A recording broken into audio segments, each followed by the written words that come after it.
magnesium. It is a key mineral in our body and needed for more than 300 different chemical reactions. It is also essential for muscle contractions and nerve transmission, while also keeping our heart beating steadily and your immune system strong. In this podcast, I'll outline the key functions of magnesium as well as cover the different health conditions where magnesium is thought to play a role, such as heart disease and high blood pressure, diabetes, muscle cramping, and poor sleep quality. And then I'll look at the main food sources of magnesium and critique the merits of the many different supplemental forms of magnesium. Welcome to the Thinking Nutrition Podcast. My name is Tim Crow, and I'm a career researcher, educator, and science communicator, with most of this spent in the field of nutrition. How do you make sense of so much conflicting information in the field of nutrition? While I don't profess to have all the answers in an area that is continually changing as research changes, you can count on what is covered in this podcast to be based on the whole field of nutrition science, not just selective areas that support a particular way of thinking. And this podcast will always be free from any commercial product tie-ins, endorsements, or advertisements. Just credible nutrition science presented in plain and simple language, and then translating this into what it means for your health. So on with today's show. Magnesium is an essential dietary mineral and the second most common electrolyte in the human body. You have about 30 grams of magnesium in your body, with half of this in the bones. Much of the rest of it is in the muscles and soft tissues, with only 1% in the extracellular fluid, where it serves as an electrolyte. As an electrolyte, it serves to maintain fluid balance. Magnesium is also a cofactor for hundreds of enzymes. Magnesium is involved in many physiologic pathways, including energy production, nucleic acid and protein synthesis, and cell signaling. Together with calcium, magnesium is involved in muscle contraction and blood clotting. Now, magnesium is critical to heart function and seems to protect against high blood pressure and heart disease, mostly around how it can reduce blood pressure and how it can assist in reducing arterial stiffness. Interestingly, people living in areas with hard water, which contains high concentration of calcium and magnesium, tend to have lower rates of heart disease, so this indicates a role for this mineral here. In regard to a benefit for magnesium on lowering blood pressure, it is mostly seen when either a person is low in magnesium levels in the body to start with, or if they have already an elevated blood pressure. Magnesium supplementation has also been linked to a benefit on glucose metabolism, especially in people with diabetes. Magnesium may be helping with improved insulin function, so this could explain the link. The benefit, though, appears to be small and seems to mostly occur in people who are on the verge of developing type 2 diabetes or already have problems with glucose metabolism. Sleep quality is another area that comes up when discussions turn to magnesium supplementation. While magnesium is very commonly recommended for helping with sleep quality, the research base is small, but appears to show a small benefit when taken by people who report bad sleep quality. Its role here may be as a sedative-like agent. Now, because magnesium is an electrolyte and has a key role in muscle contraction, a deficiency is thought to have some relationship to muscle cramping. The evidence here, though, is from observations of a higher rate of muscle cramping coinciding with lower serum magnesium levels, which is seen in pregnant women and people experiencing night cramps in the calf muscle. Another piece in the puzzle is that very low serum magnesium levels are associated with severe muscle cramping and muscle pain.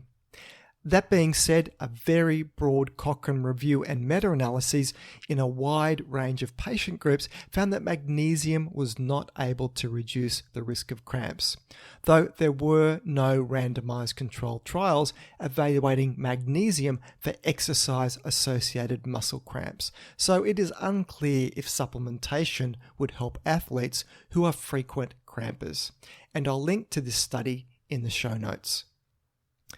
So magnesium deficiency in otherwise healthy individuals eating a balanced diet is rare. The kidney has an extraordinary ability to reduce magnesium loss in the urine and thus achieve magnesium balance on a wide variety of dietary intakes. While there are many food sources of magnesium, there is no one single food that stands out. So even the best sources tend to only meet about 1/5 of a person's needs. Since magnesium is part of chlorophyll, which is the green pigment in plants, green leafy vegetables are good sources of magnesium, with spinach being one of the best sources. Whole grains and nuts, such as almonds, also have good amounts of magnesium in them. Meats and milk have an intermediate content of magnesium, while refined foods generally have the lowest. Even with an adequate diet, some people are at increased risk of magnesium deficiency, including people with digestive disorders such as celiac disease and chronic diarrhea. In the short term, getting too little magnesium does not produce any obvious symptoms. Low magnesium intakes for a long period of time, however, can lead to magnesium deficiency. Also, some medical conditions and medications interfere with the body's ability to absorb magnesium, or they increase the amount of magnesium that the body excretes, which can also lead to magnesium deficiency. Symptoms of magnesium deficiency include loss of appetite, nausea, vomiting, fatigue, and weakness. More extreme magnesium deficiency can cause numbness, tingling, muscle cramps, seizures, and an abnormal heart rhythm. So what about supplements? Magnesium supplements are sometimes marketed as magical elixirs that can fix a long list of health problems such as muscle tension and cramps, low energy levels, and insomnia. But as I outlined earlier, the evidence to support many of these claims in otherwise healthy people is not that strong. Deficiency, though, is not unknown, so because a dietary deficiency can be common, magnesium supplements are popular. And there are many different formulations to choose from, with the standard dose for magnesium supplementation in the range of 200 to 400 milligrams per day. Magnesium as a supplement is bound to other molecules, typically salts, and this process is known as a chelation. This is to stabilize the magnesium and prevent cross-reaction with other minerals. Magnesium supplements are available as magnesium oxide, magnesium malate, magnesium gluconate, magnesium chloride, magnesium citrate salts, as well as several amino acid chelates like magnesium aspartate. Gastrointestinal side effects like diarrhea and bloating are more common when magnesium oxide or magnesium chloride are used due to the lower absorption rates of these two forms, and is why magnesium oxide tends to be used as a laxative. Magnesium chloride is easily absorbed orally and used to treat heartburn, constipation, and low magnesium levels. In general, magnesium citrate is a good choice for supplementation and is the most commonly used form of magnesium due to its high water solubility and bioavailability at around 25 to 30%. Another gentle form for those sensitive to magnesium oxide or magnesium citrate is magnesium malate. It is often recommended for people suffering from fatigue and symptoms of fibromyalgia, but no current scientific evidence supports this. Magnesium bound to amino acids such as magnesium aspartate show good levels of bioavailability, but tend to be lesser than magnesium citrate. Magnesium L-threonate is another supplemental form of magnesium and is the salt formed from mixing magnesium and threoninic acid, which is a water-soluble substance derived from the metabolic breakdown of vitamin C. This supplement has begun to be looked into specifically for increasing brain magnesium levels. Some emerging research on its cognitive effects suggests that supplementation may be of benefit to people with Alzheimer's disease, but it is still early days here. And I'll link to one of these prelim studies in the show notes if you want to read more. So now on to my research wrap-up segment, where I profile a study that has grabbed my attention during the week. And this study is especially relevant as we come out of ISO life, with many people sporting new cooking skills they previously did not know they had. The art of the home-cooked meal is suffering a decline, which means a new generation of young adults could be missing out on developing valuable cooking skills. Developing cooking and food preparation skills is important for nutritional well-being. While this may seem like a sound premise and has fueled many cooking programs for both adults and children, surprisingly there has not been a lot of research to show that this translates into long-term health many years later. Bolstering the rationale for getting busy in the kitchen, a 10-year observational study looked at how early life cooking skills translated into later life eating habits, and I'll link to this study in the show notes.